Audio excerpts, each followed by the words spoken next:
Bienvenue dans Au-delà du réel, Histoire mystique, la chaîne qui vous fait découvrir les expériences extraordinaires et mystérieuses.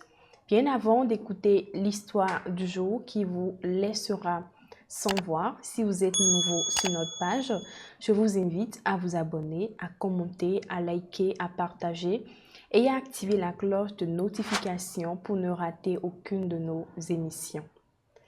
Si vous avez des histoires à partager, contactez les numéros affichés à l'écran et envoyez vos histoires par note vocale WhatsApp et nous la diffuserons sur notre page pour en faire profiter le plus grand nombre. N'oubliez pas que notre objectif est de sensibiliser et d'aider ceux qui nous regardent à éviter des situations similaires tout en offrant une chance aux témoins de trouver des solutions grâce aux réactions en commentaire. Écoutons donc cette histoire.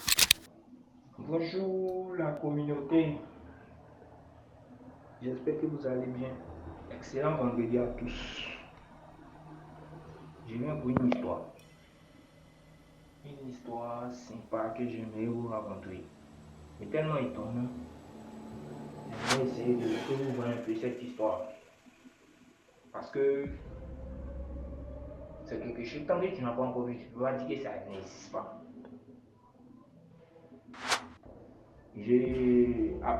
Après un long moment de mon voyage, j'ai passé les vacances. Vous savez, quand les vacances arrivent, je décide de voyager. J'ai décidé de voyager pour aller un peu à la découverte de mon pays. Je peux pas être je suis au nord de mon pays, donc j'ai décidé de visiter un peu. Après l'avoir été dans les touristes dans le coin et les recoins du pays, je me rends au village pour les faire part de mon retour sur Abidjan. Il était environ 15 heures. Imaginez la chaleur qui est dans la savane, précisément au nord. Imaginez un peu cette chaleur. Subitement, le ciel s'accomplit avec du vent à la pluie. Chacun cherche à regagner sa case. J'étais couché en train de manipuler mon téléphone. Quand le tonnerre a conduit, vous connaissez, le bruit était tellement fort et je me suis dit, ah, ça, c'est pas un hasard, sans doute il a foudroyé un arbre de qualité, peu de qualité. Il a foudroyé ça. Je me lève et me dirige vers la fenêtre. Voilà une poussière que je ne saurais décrire. Je ne peux même pas cette poussière-là, mais je ne peux pas comprendre même comment cette poussière-là. Je ne saurais comment décrire cette poussière-là. Je retourne sur ma natte encore. Bon, environ 15 minutes plus tard. Moi j'étais couché sur ma natte environ 15 minutes plus tard. Quelques minutes plus tard. Et 15 minutes plus tard, on peut dire, j'attends les cris des femmes. Des cris de femmes, des cris de pleurs, crier dans le village. Je me précipite alors pour sortir. Comme par magie, le ciel était clair, comme si c'était le beau temps. Comme si rien n'était. De loin, j'aperçois un vieux. À même le sol. Il était dans son bureau blanc. Il était au sol, il était couché au sol. Il était à côté des arbres, il était couché au sol. On dit que le vieux s'appelait le vieux Abou, qui venait d'être foudroyé dans son champ, accompagné de ses petits enfants, où il était allé mettre sa poule et ses poussins à l'abri. Et ils ont ramassé quelques noix de qualité. En tout cas, c'était devenu difficile là. Parce que en Afrique, ces gens de tout cas, si tu essaies de t'approcher, c'est toi-même la prochaine victime.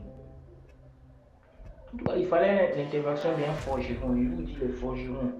Il fallait un forgeron, ceux qui font les râteaux, les faits de tabac, tout ça, ce sont les forgerons. C'est un forgeron qui a demandé, après des incantations, qui a demandé pardon au ciel afin de pouvoir toucher le cadavre. Il a demandé pardon au ciel d'abord, après les incantations, il a demandé, sinon quelqu'un sera foudroyé aussi. Et si tu le touches, tu te dis quelque chose. En tout cas, de la façon dont j'ai vu, le vieux s'est mis du nid. et de la bouche. Après les fruits, il s'est avéré que c'était mieux de son beau. Pour une histoire de femme, beau par exemple, parce qu'il a refusé de donner la fille au jeune. Donc lui-même, son enfant est tué à cause de cette raison. Il a été foudroyé à cause de sa fille, parce qu'il a refusé de donner. Est-ce que vous avez déjà entendu ce genre d'histoire semblables à ça? Merci à vous. Nous sommes à la fin de cette histoire. C'est le moment de laisser en commentaire vos avis, vos impressions, vos suggestions et vos apports. Surtout, n'oubliez pas de liker et de partager au maximum afin de faire profiter cette histoire à d'autres personnes. D'ici là, portez-vous bien et à très bientôt pour de nouvelles histoires.